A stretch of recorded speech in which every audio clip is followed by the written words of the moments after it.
प्रिय सज्जनों और देवियों, जो जीना जानता है वह मरना भी जानता है। सदगुरु कबीर साहब जी एक जगह बोले हैं, मृतक को है सो साधु,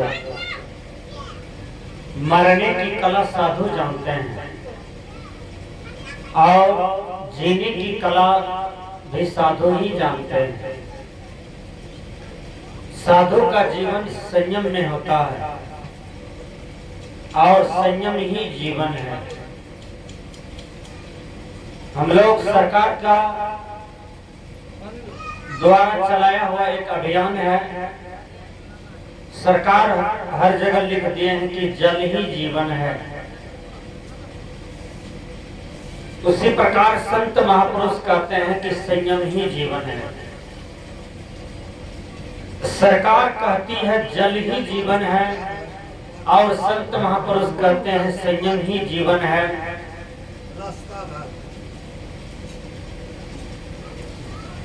दोनों में क्या फर्क है? जल हम लोग ग्रहण करते हैं, भोजन के साथ, तो भोजन सुपाच्य होता है। केवल भोजन रख दें और जल को ग्रहण नहीं करें तो वह भोजन नहीं पचेगा, बीमारियां आ जाएगी। भोजन के पश्चात 1 घंटा के बाद हर आदमी को जल पीना चाहिए। सुबह सुबह खाली पेट में जल पीना चाहिए, थोड़ा गर्म करके, वह ज्यादा लाभ करता है। और जल ज्यादा पीना चाहिए। कहते हैं आधा भाग अन्न हो, आधा भाग पानी हो, वह शरीर के लिए ज्यादा लाभप्रद होता है। लेकिन हम लोग करते क्या है, भर पेट अन्न को रख देते हैं और पानी पीने का भी जगह नहीं रखते हैं। इसलिए स्वास्थ्य बिगड़ जाता है। अभिलाष साहब जी बार बार कहते थे कम खाओ और गम खाओ। मनुष्य को कम खाना चाहिए और गम खाना चाहिए। कोई कुछ कह दे तो उतावला नहीं होने चाहिए। कोई गाली भी बक रहा है तो उसको सहना चाहिए। कोई आपको बुरा कहता है तो उसको भी सहना चाहिए। कोई आपको बुरा बना दे रहा है तो उसको भी सहना चाहिए। आप जानते हैं कि सूरज को बादल तत्काल ही ढकता है, लेकिन सूरज का प्रकाश पृथ्वी पर आके ही रहता है।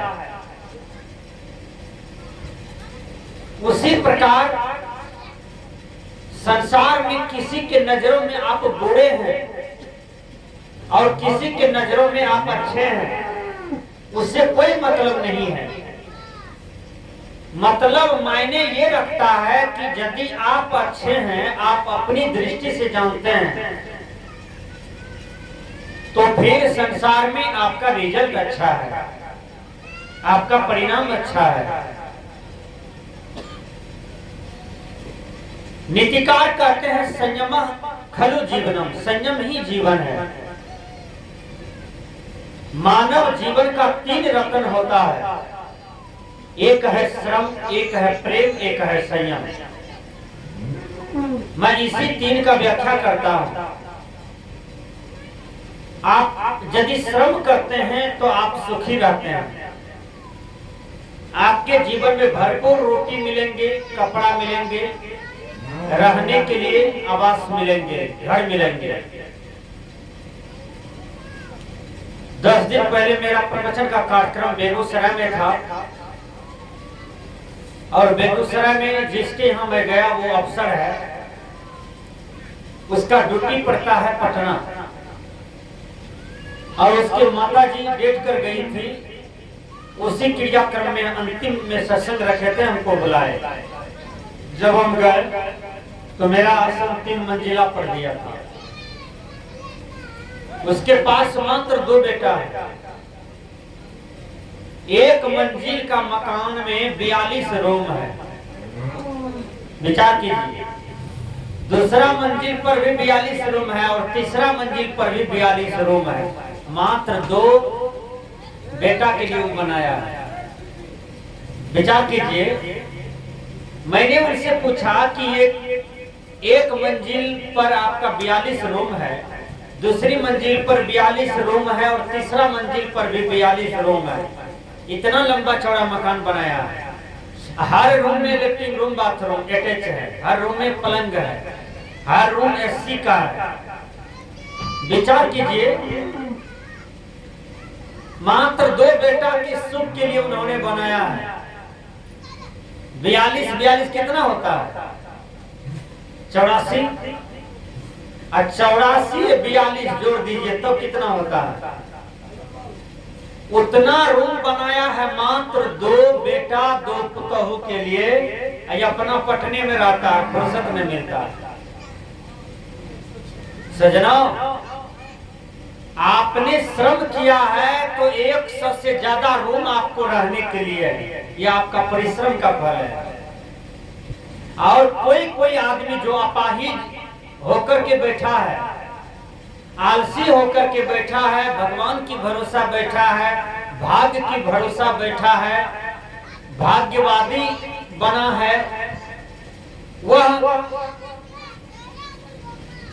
एक तो रूम भी नहीं है रहने के लिए, रूम भी है तो पानी चूता है।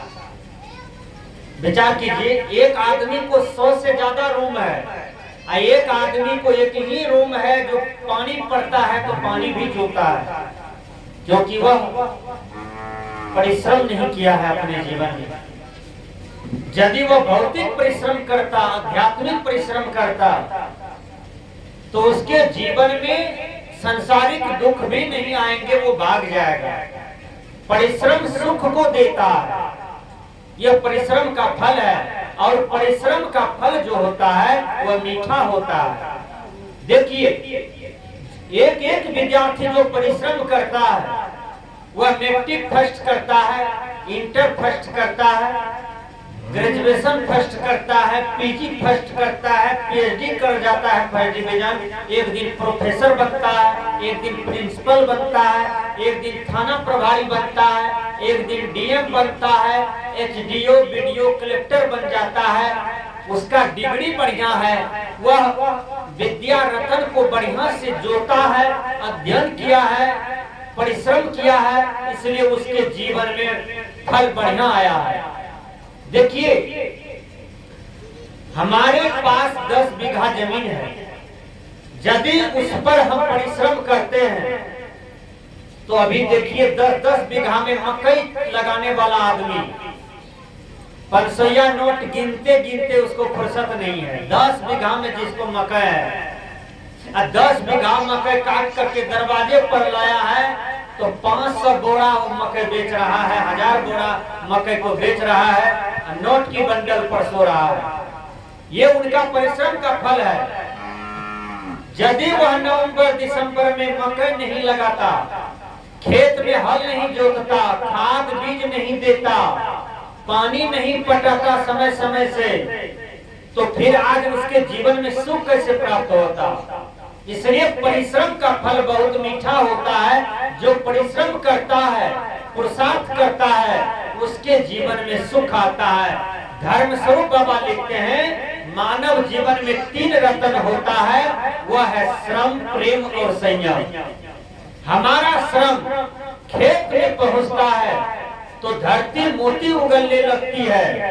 हमारा श्रम फैक्ट्री में पहुंचता है तो नाना प्रकार की कल कारखाने, पाट पुर्जा, भौतिक साधन हमारे जीवन में आ जाते हैं और सुख के नाना प्रकार के साधन हमारे सामने में पड़े रहते हैं।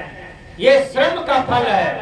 अभी विज्ञान परिश्रम किया है तो देखिए चंद्रमा पर चला गया, जहां आज तक अमेरिका, रूस, ब्रिटेन, जापान, चीन नहीं जा पाया, वहां पर भारत चला गया, आपका रॉकेट जाकर के वहां से रिसर्च कर करके बता दिया कि चंद्रमा क्या है।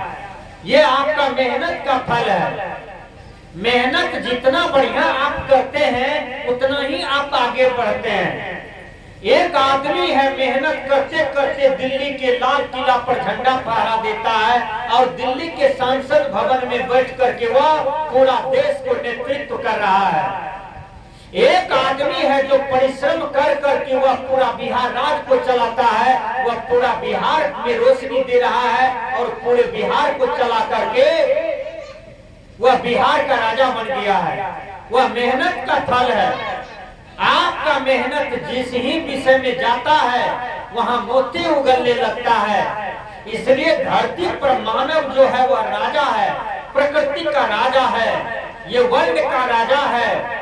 इसलिए परिश्रम हर व्यक्ति को करना चाहिए और हमेशा ये लक्ष्य रखना चाहिए कि हम पीछे न रहें, हम आगे बढ़ें।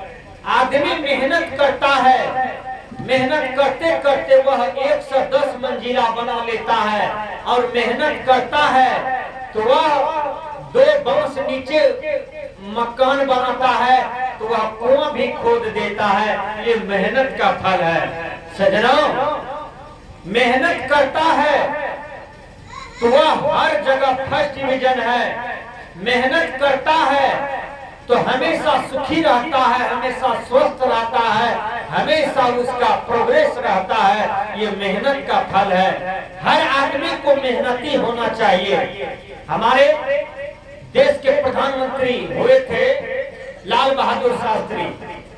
लाल बहादुर शास्त्री अमेरिका गए अनाज मांगने के लिए। अपने जमाने में उस समय आपके देश में गेहूं कम हो रहा था, अमेरिका में गेहूं बहुत ज्यादा था। गेहूं मांगने के लिए गए, अमेरिका ने इसको धोखा दिया। भारत लौटा, दुखी था लाल बहादुर शास्त्री कि देश कैसे चलेगा। गाल पर हाथ देकर के चिंतन कर रहा था। इसका हृदय से आवाज निकला कि जय जवान जय किसान। किसान भगवान, तुम एक दिन केवल आटा गेहूं का पिसा करके मत खाओ, उसको बीज के लिए रखो। देखिए, केवल इतना विनती किया और बीज के लिए उन्होंने आग्रह किया हर किसान को।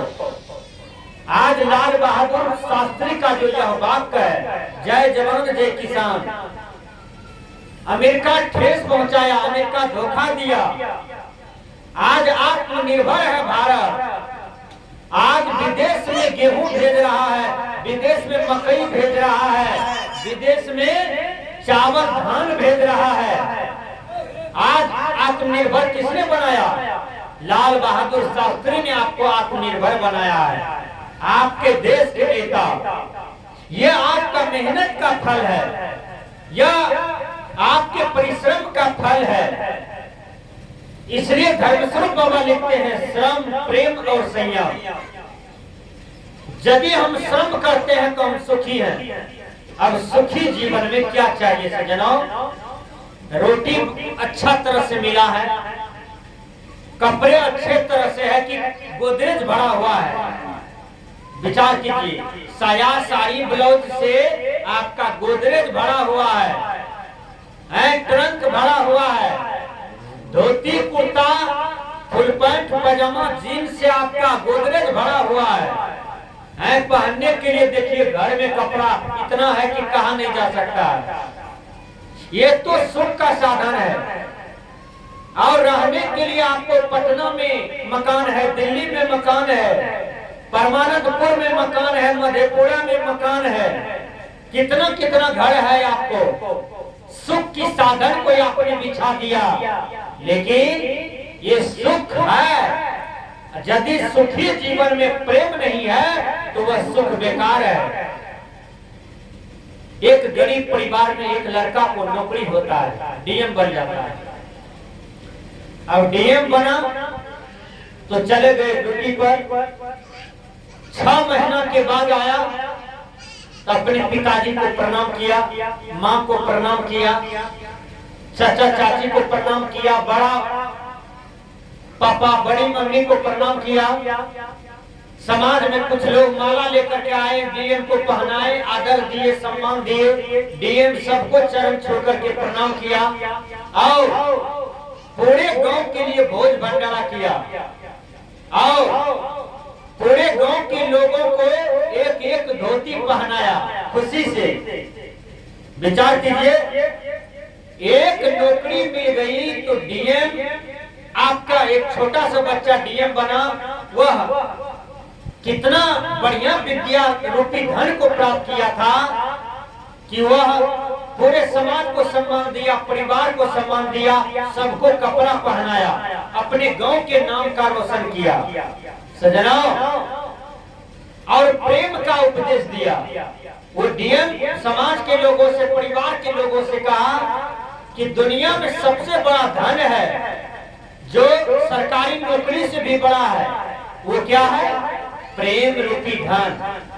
यदि पति पत्नी है तो उसमें प्रेम चाहिए, माँ बेटी है तो प्रेम चाहिए, बाप बेटा है तो प्रेम चाहिए, पड़ोसी पड़ोसी है तो प्रेम चाहिए, गुरु शिष्य है तो प्रेम चाहिए, देश है, देश के जनता है तो देश से प्रेम चाहिए।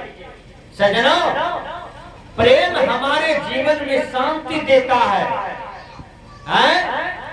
श्रम हमारे जीवन को सुख देता है और प्रेम हमारे जीवन में शांति देता है। इसलिए शांति दुनिया में बहुत बड़ी संपत्ति है। महान दार्शनिक सुकरात कहते हैं कि जिसने रुपया पाया, दौलत अपार पाया, यदि वह अपने जीवन में शांति को नहीं प्राप्त किया तो सब रुपया दौलत पाना बेकार हो गया। बाबा यही कहते हैं, जो शांति को प्राप्त कर लेता है उसी को संत कहते हैं।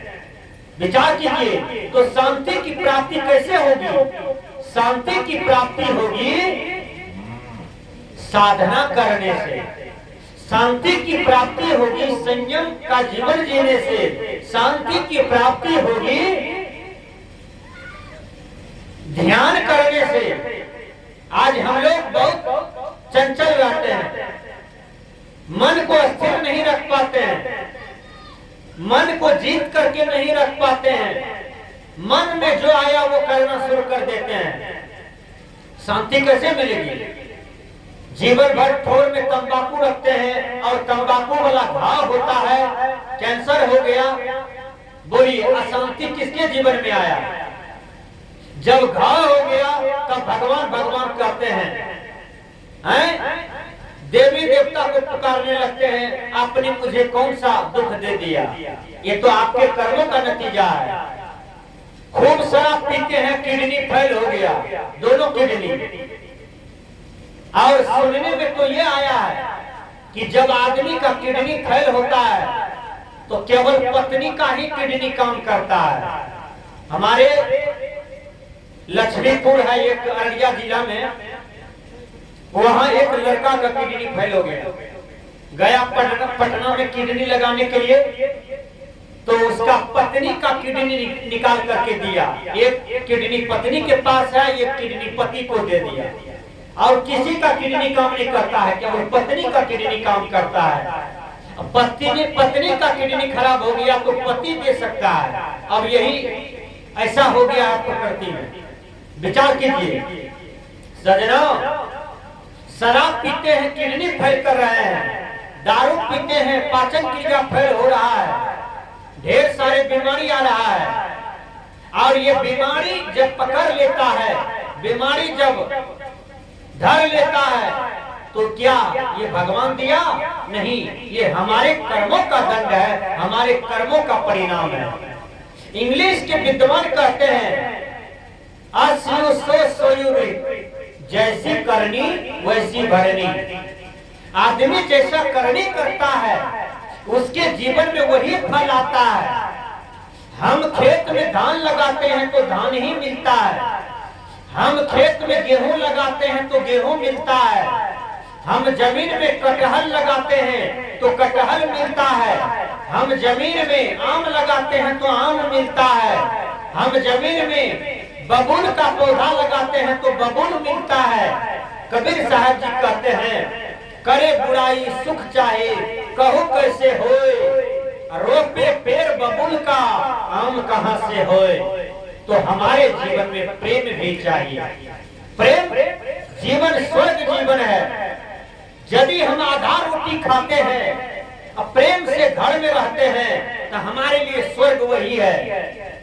यदि हम 5 गोतनी हैं, 5 भाई हैं, कुछ भी कमाते हैं तो सब कोई प्रेम से खाते पीते हैं, रहते हैं, वही आपके लिए स्वर्ग है। लक्ष्मी कहाँ है? लक्ष्मी तो प्रेम में है, लक्ष्मी तो सुमति में है, लक्ष्मी तो आपका मेहनत है, लक्ष्मी तो आपका परिश्रम है। कोई लक्ष्मी ऊपर में बैठा हुआ नहीं है जो आएगा आपके घर में घुसेगा या आपको धन होने लगेगा, ऐसी बात नहीं है। ये माता बहन लक्ष्मी है। आजकल के बहन लोग फेसबुक चलाती है, इंस्टाग्राम चलाती है।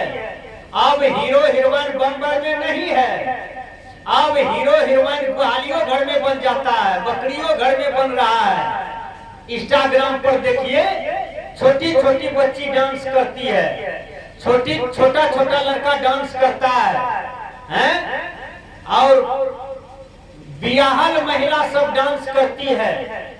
विचार कीजिए, 4 बच्चे की माँ, बच्चा भी डांस कर रही है, दूल्हा डांस कर रहा है, कनियों डांस कर रहा है। वो लगता है बम्बई से भी ज्यादा हो गया है, लोग उसी को देख रहा है उछल उछल करके। विचार कीजिए,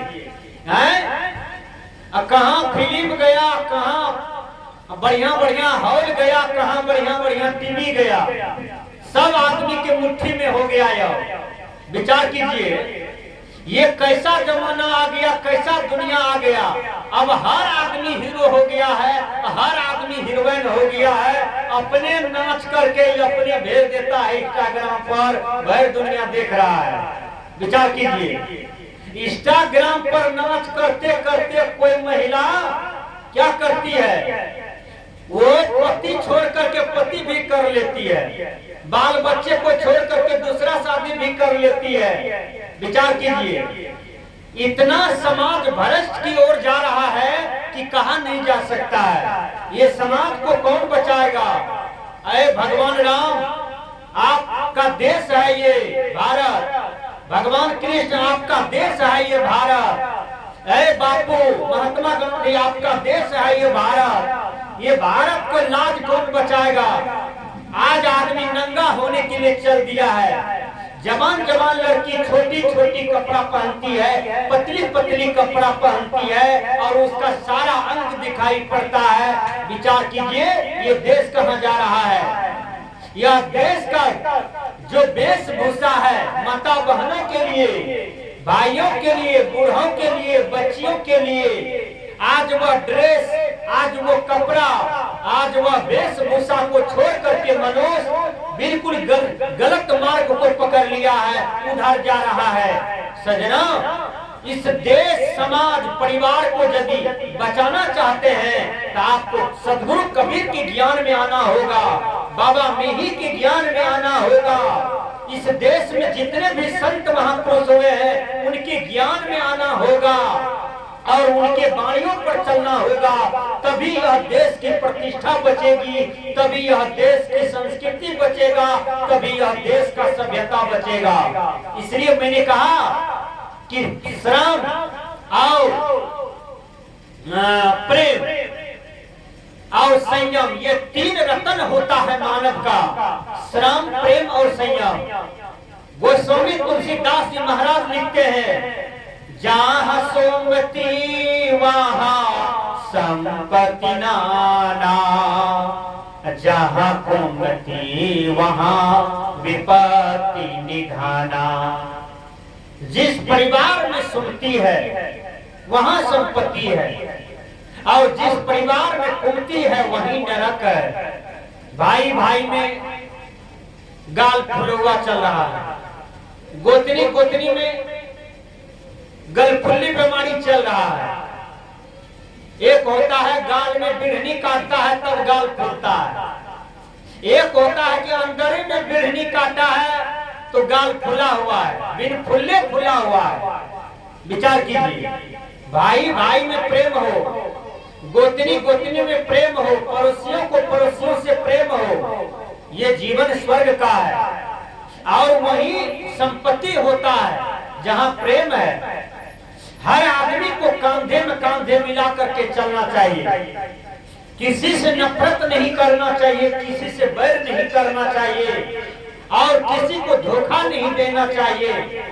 मानव पर मानव को विश्वास होता है। आज मनुष्य के साथ धोखा कर रहा है। एक गहुमन सांप जा रहा था, किसी ने पूछा, भैया गहुमन तुम मिलते नहीं हो आजकल, कहाँ रहते हो? कहा मकई के ठठरी में रहते हैं, गोठा घर में रहते हैं, मूस के बिल में रह जाते हैं। कहा क्यों? कहा हमको बहुत डर लगता है मनुष्य से। कहा मनुष्य से क्यों डर लगता है? कहा पहले हम छूते थे मनुष्य को तो मनुष्य मर जाता था, लेकिन मनुष्य अब नहीं मरता है। मनुष्य हमको देख लेता है तो लाठी से मारते मारते हम ही को मार देता है। इसलिए मनुष्य के डर से हम दुबियाल रहते हैं, घुसकल रहते हैं। आज जितना जहर गहुमन सांप को नहीं है, उससे ज्यादा जहर ये मनुष्य के अंदर में है। सजना, वो क्या है? क्रोध है। जिस मनुष्य के अंदर में ज्यादा क्रोध है तो समझिए कि वह गहुमन सांप पर भारी है। आज देखिए कोई महिला थाइमेट चाट के मर जाती है, पारामार दवा पी करके मर जाती है। क्या है? क्रोध का परिणाम है। कोई लड़का लड़की जहर पी करके मर जाता है, ये क्या है? क्रोध का परिणाम है। तो क्रोध एक जहर है, वह क्रोध रूपी जहर को पीना चाहिए हर आदमी को। आदमी आदमी से लड़ जाता है, कपार पर लाठी मारता है, आदमी आदमी को लड़ाई में हाथ तोड़ देता है, पैर तोड़ देता है, मुंह कान घसका देता है, डांट पीठ तोड़ देता है और गाली बोलता है। केवल फ्रिक्शन वाली बात विचार कीजिए सज्जनों। आज पक्षी में पक्षी लड़ाई करते हैं तो 1 घंटा के बाद सभी पक्षी एक ही जगह हो जाता है। पशु में पशु की लड़ाई होती है तो आधा घंटा के बाद फिर वही पशु एक जगह हो जाता है। लेकिन मनुष्य से मनुष्य की लड़ाई होती है तो मनुष्य 10 साल नहीं टोकते हैं, 10 साल नहीं बजाते हैं और गाल में फुला करके चलते हैं। विचार कीजिए, दिया में देखिए कितना बड़ा डाह होता है। एक आदमी को कपार मुड़ा हुआ था। मैंने पूछा, भैया कपार क्यों मुड़ाए हो? तो वो कहता है दियाग में जो है ना एक आदमी मर गया। मैंने कहा कौन लगेगा? कहा बड़का बाप लगती है। तो मैंने कहा कपार क्यों मुड़ाए हैं? कहा रे भाई मेरा खून का आदमी था तो कपार नहीं मुड़ाएंगे। तब बगल से एक बूढ़ी कहती है, बाबा दिया तरी है, लेकिन दिया दो का हम कहियो चौर ने खेलिए, न भोज खेलिए, न दिया धा कहियो गेलिए। मैंने कहा माँ जी ऐसा क्यों? जब भोज नहीं खाए, भात नहीं खाए, दिया से नफरत रहा तो कपार क्यों मुड़ाए? तो बूढ़ी कहती है, बाबा कपार इसलिए मुड़ाए कि खून का आदमी था ना, जीवन भर नफरत करता है, बैर करता है, जब मर जाता है तो केवल कपार मुड़ाता है, टीक मुड़ाता है। ये कौन चीज का है? अरे नफरत मत कीजिए, प्रेम कीजिए। जिंदा है तो प्यार कीजिए, जब तक जीवन है तो सबसे प्यार कीजिए। इस दुनिया में कोई पराया नहीं है। विचार करके देखिए, हर आदमी आपका अपना है। ज्ञान की चश्मा से देखिए, केवल अपना अपना बेटा बेटी नहीं होता है, हर जीव आपका है, हर माता बहन आपका है, हर भाई बहन आपका अपना है। वसुधैव कुटुंबकम के तरह जीवन जिए तो आपका जीवन बिल्कुल बेदाग है, आपका जीवन बिल्कुल स्वच्छ है, आपका जीवन बिल्कुल पवित्र है। इसलिए मैंने कहा श्रम, प्रेम और संयम। श्रम करने वाला चंद्रमा पर चला गया, श्रम करने वाला वैज्ञानिक बन गया, श्रम करने वाला डॉक्टर बन गया, श्रम करने वाला बहुत बड़ा राष्ट्रपति बन गया, श्रम करने वाला फौजी बन गया, श्रम करने वाला देश का नेतृत्व करने लगा। सजना, अपना श्रम पर विश्वास रखें, अपना मेहनत पर विश्वास रखें। कबीर साहब ने कहा, कर बहिया बल अपनी छार बिरानिया, जाके आंगन नदी बहे सो कस मरत प्यास। कबीर साहब जी कहते हैं, अपने बाहुबल की आशा करो। अरे तुम्हारे आंगन में नदी बहती है और तुम प्यासे मर रहे हो। अरे ज्ञान की नदी बह रही है। अभी देखिए उपेंद्र साहब हमारे ज्ञान की नदी बहा रहे हैं परमानंदपुर में। और जो ज्ञानी है, जो जगे हुए जीव है, वो सत्संग पंडाल में आकर के ज्ञान ले रहे हैं, यानी वो अपने आप को तृप्त कर रहे हैं, अपने प्यास को मिटा रहे हैं।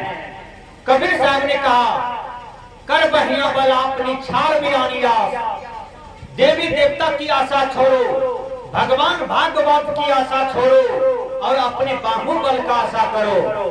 तुम इस हाथ से करोगे, दूसरे हाथ में फल आ जाएगा, इसलिए अपना मेहनत की आशा करो।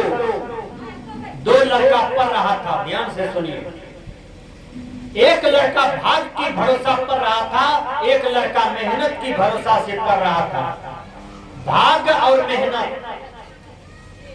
ये दो पॉइंट आपको मिला है। तो भाग पर पढ़ने वाला, भाग की भरोसा में पढ़ने वाला, वो लड़का मेहनत कम करता था। पढ़ना चाहिए 6 घंटा, पढ़ता था आधा घंटा। और सरस्वती माँ की आशा पर, देवी देवता की आशा पर, तकदीर की आशा पर रह गया वो लड़का। और जो मेहनत किया था वो लड़का 6 घंटा पढ़ता था।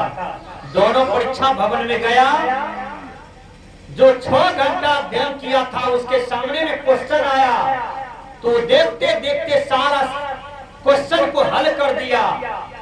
और जो भाग्यवाद बना था, जो भाग की भरोसा पर, तकदीर की भरोसा पर, देवी देवता की भरोसा पर रहा, आधा घंटा 10 मिनट मात्र अध्ययन करता था रोज। वो लड़का जब क्वेश्चन देखा ना, तो उसको लगा काठमांडू की पहाड़ हमारे कपार पर आ गया है।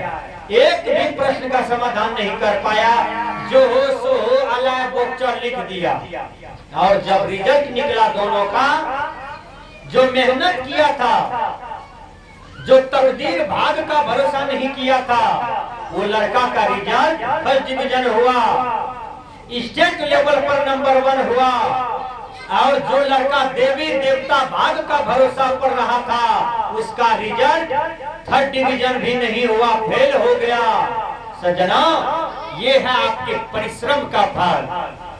कबीर साहब जी कहते हैं, काको रोबो गेल बहु तेरा, ऐ बहु तेरा, काहो न मर्म पावल हरि केरा। इंद्री कहाँ करे विश्रामा, सो कहाँ गए जो कहत होते रामा, सो कहाँ गए जो। कबीर साहब जी कहते हैं, ऐ बहु तेरा, तुम किस भाग्यवाद भगवानवाद का भरोसा में बैठे हो, पुरुषार्थवाद की आशा करो।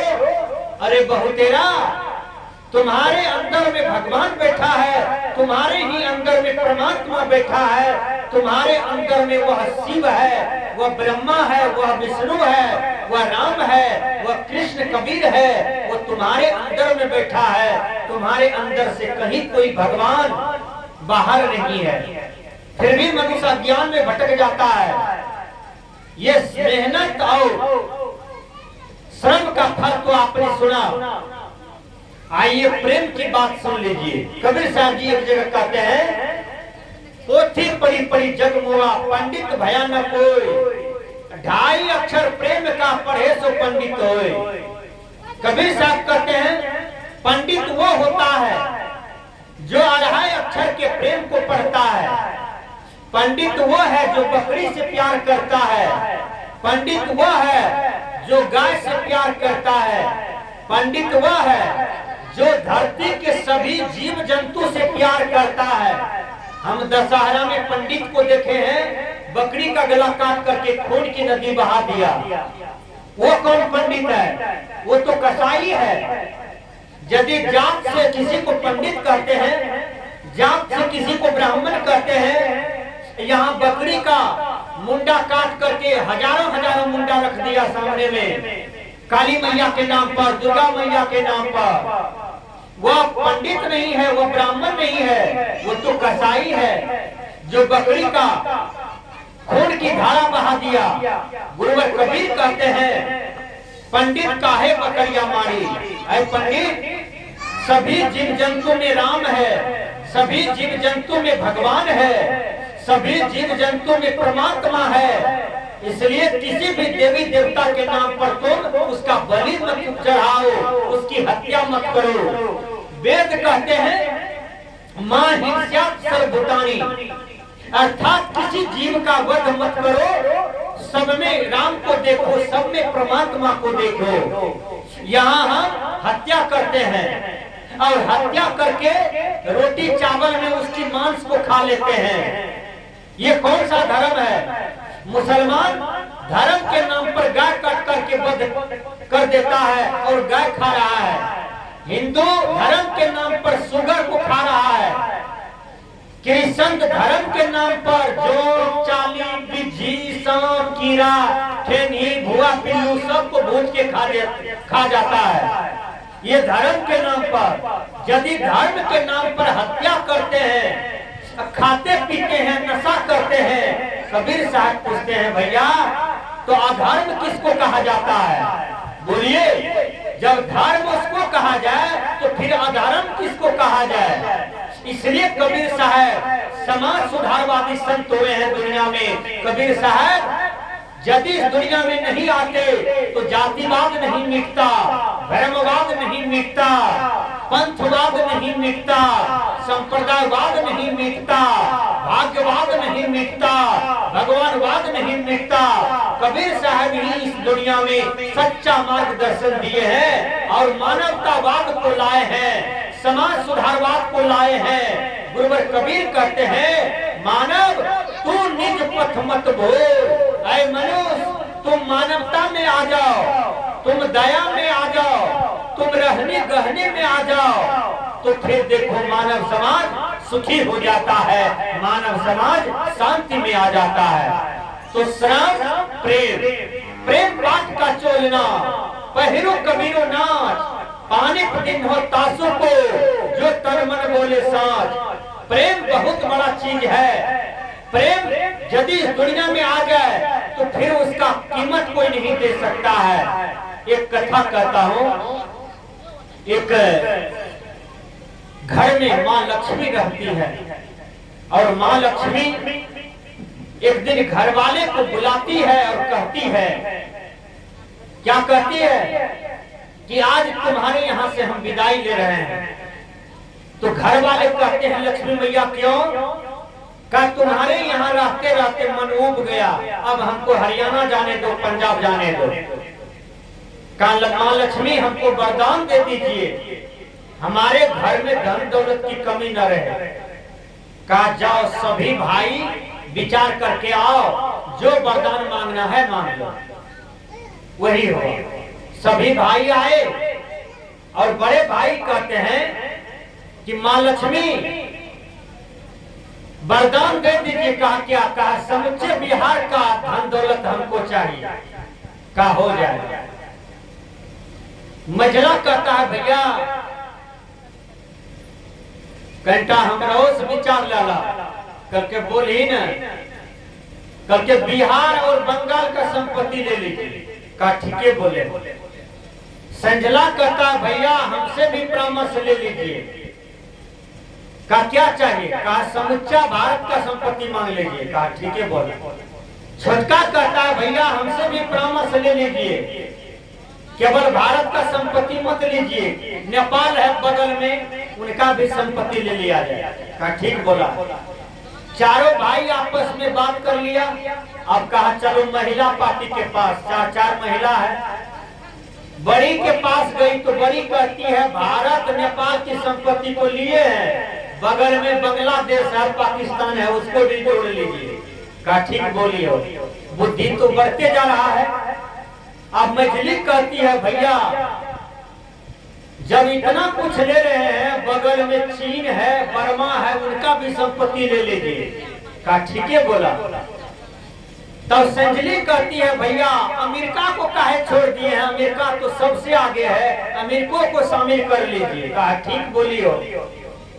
कहा चलो छोटकी के पास। जो छोटकी गोतनी थी वह सत्संगी की बेटी थी, वह बाबा महाराज की बेटी थी। सब मिल करके गया बाबा जी की बेटी के पास। वह भी परिवार में एक सदस्य था, उनसे भी पूछा गया तो वो कहती है भाईजी लक्ष्मी महारानी को बोलिए कि हमको हीरा सोना चांदी 2000 का बंडल, 500 का बंडल, 100 एकड़ जमीन नहीं चाहिए। कहा तब का लक्ष्मी महारानी को बोलिए कि हमारे पूरे परिवार में प्रेम रहे, प्रेम रूपी संपत्ति दीजिए, प्रेम रूपी वरदान दीजिए।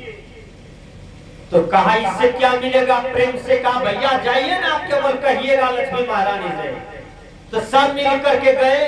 कहा लक्ष्मी महारानी हमको धन दौलत नहीं चाहिए, केवल प्रेम चाहिए, यही वरदान दीजिए। अब लक्ष्मी महारानी इतना बात सुनते सुनते गिर गए जमीन पर, रोने लगी और कहती है कि ये बढ़िया बुद्धि तुमको किसने दिया?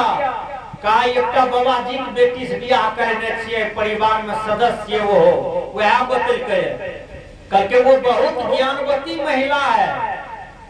अरे ये संपत्ति अमर है, ये वरदान हम तुमको नहीं दे पाएंगे। दुनिया की कोई संपत्ति मांगना है, हीरा सोना गहना चांदी जवाहर जो मांगना है मांग लो, लेकिन प्रेम रूपी धन हम नहीं दे पाएंगे। ये संपत्ति अमर है, ये वरदान हमसे नहीं चलेगा, शंकर भगवान से नहीं चलेगा, ब्रह्मा विष्णु से नहीं चलेगा, किसी से ये प्रेम रूपी वरदान, प्रेम रूपी धन ये नहीं दे पाएगा कोई नहीं। ये होगा ये कोई संत से हो सकता है। इसलिए भगवान राम लिख दिया रामायण में, हे सबरी प्रथम भक्ति संतन का संगा। भगवान राम कहाँ बोले ये बात कि सबरी इस दुनिया में सबसे बड़े हम हैं, मेरे संगति करो न।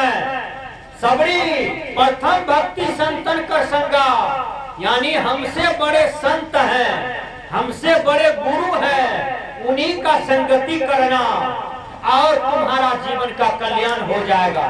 ये भगवान राम कर रहे हैं। भगवान कृष्ण भी देखिए बचपना अवस्था में कितने ऋषि मुनि का आश्रम गया, कितना गुरुकुल गया, तब उनको ज्ञान प्राप्त हुआ।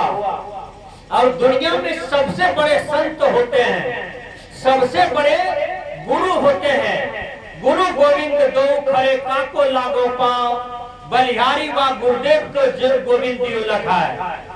वह गुरु की बलिहारी है जो भगवान का बोध करा दिया और गुरु की शक्ति को बोध करा दिया, वह गुरु की बलिहारी है।